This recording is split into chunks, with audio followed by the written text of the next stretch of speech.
ओम नमो भगवते वासुदेवाय। योगिनी एकादशी व्रत की कथा। धर्मराज युधिष्ठिर कहने लगे कि हे कृष्ण भगवान जी, आप कृपा करके आषाढ़ कृष्ण पक्ष की एकादशी की कथा का वर्णन कीजिए। इस एकादशी का क्या नाम है, क्या महत्व है, आप कृपा करके वर्णन कीजिए। श्री कृष्ण जी कहने लगे, हे युधिष्ठिर, आषाढ़ कृष्ण पक्ष की एकादशी का नाम योगिनी है। इस एकादशी के व्रत से समस्त पाप नष्ट हो जाते हैं। ये एकादशी इस लोक में भोग और परलोक में मुक्ति देने वाली है। ये तीनों लोकों में प्रसिद्ध है। मैं तुमसे पुराणों में वर्णन की हुई कथा का वर्णन करता हूँ, सो तुम ध्यान पूर्वक सुनो। स्वर्ग धाम की अलकापुरी नाम की नगरी में कुबेर नाम का एक राजा रहता था। वह शिव भक्त था और प्रतिदिन शिव जी की पूजा किया करता था। हेम नाम का एक माली पूजन के लिए उसके यहाँ फूल लाया करता था। उस हेम माली की विशालाक्षी नाम की अत्यंत सुंदर स्त्री थी। एक दिन वह मान सरोवर से पुष्प तो ले आया, परंतु कामासक्त होने के कारण वह अपनी स्त्री से हास्य विनोद तथा रमण करने लगा। उधर माली दोपहर तक पुष्प लेकर के राजा के पास नहीं पहुंचा। उधर राजा उसकी राह देखता रहा। अंत में उसने अपने सेवकों को आज्ञा दी कि तुम लोग जाकर के हेममाली के न आने के कारण का पता लगाओ, क्योंकि वह अभी तक पुष्प नहीं लाया है। सेवकों ने कहा कि महाराज, वह पापी अति कामी है, अपनी स्त्री से हास्य विनोद तथा रमण कर रहा होगा। ये सुनकर के कुबेर ने क्रोधित होकर के उसे बुलाया। हेममाली राजा के भय से कांपता हुआ उपस्थित हुआ। राजा क्रोध के मारे जिसके होंठ कांप रहे थे कहने लगा, अरे पापी नीच कामी, तूने मेरे परम पूजनीय ईश्वरों के भी ईश्वर श्री शिवजी महाराज जी का अनादर किया है। इसलिए मैं तुमको श्राप देता हूँ कि तू स्त्री का वियोग सहेगा और मृत्यु लोक में जाकर के कोड़ी होगा। कुबेर के शाप से हेममाली का स्वर्ग से पतन हो गया और वह उसी क्षण पृथ्वी पर गिर गया।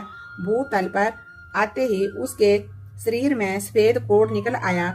उसकी स्त्री भी उसी समय अंतर ध्यान हो गई। मृत्यु लोक में आकर के उसने अनेक दुख भोगे। भयानक जंगल में जाकर के बिना अन्न और जल के भटकता रहा। रात्रि को निंद्रा भी नहीं आती थी, परंतु शिवजी की पूजा के प्रभाव से उसको पिछले जन्म की स्मृति का ज्ञान आवश्यक रहा।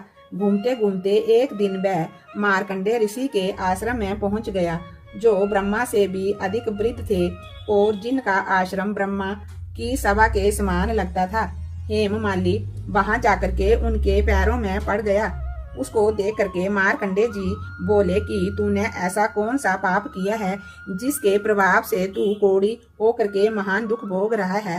हेममाली कहने लगा कि मैं कुबेर का सेवक हेममाली हूँ। मैं राजा की पूजा के लिए नित्य प्रति पुष्प लाया करता था।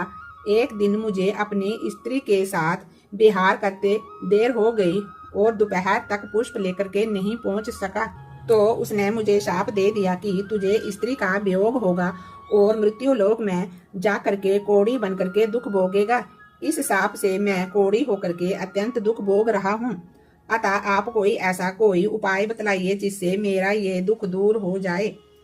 इस पर मार्कंडेय ऋषि बोले कि तूने मेरे सम्मुख क्योंकि सत्य वचन कहे हैं, इसलिए मैं तेरे उद्धार के लिए एक व्रत बताता हूँ। यदि तू आषाढ़ मास के कृष्ण पक्ष की योगिनी एकादशी का व्रत रखेगा, विधि पूर्वक व्रत करेगा, तो सब पाप तेरे नष्ट हो जाएंगे। ये सुनकर के हेममाली ने अत्यंत प्रसन्न होकर के मुनि को साष्टांग प्रणाम किया। मुनि ने उसको अत्यंत स्नेह के साथ उठाया। हेममाली ने मुनि के कथन अनुसार विधि पूर्वक योगिनी एकादशी का व्रत किया और इसके करने से वह अपने पुराने शब रूप में आकर के अपनी स्त्री के साथ फिर से विहार करने लगा।